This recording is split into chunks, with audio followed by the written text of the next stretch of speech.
Why are you here? What is nice about these or this set of equation is that, well, if we apply our labels, this being 1, and we'll take that as being 2, well, 2 is already in a form that's useful. We don't need to take this and manipulate it. We can take this equation 2 and directly sub it into 1. So let's just do that.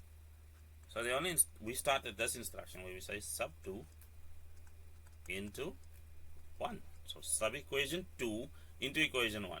That means we shall have, well, 2 times that y value, the one that I'm boxing right now, and then minus 24 x being equal to 0. So that's the substitution method that we learned since, I suppose, grade 7 or 8.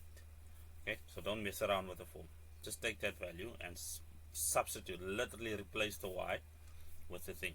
And what's the thing? X squared plus 5x in this case. In this case, the thing is x squared plus 5x. So now, simplify. Well, I'm going to distribute that 2 into the bracket by multiplying. 2x squared plus 2 times 5 gives us 10x, and then we'll have minus 24x. That's all equal to 0. So now it's just about collecting like terms. So we'll have 2x squared, and that is minus 12x. That's all equal to 0. Let's common factor. Well, 2x, we are left with x minus 6. That's all equal to 0.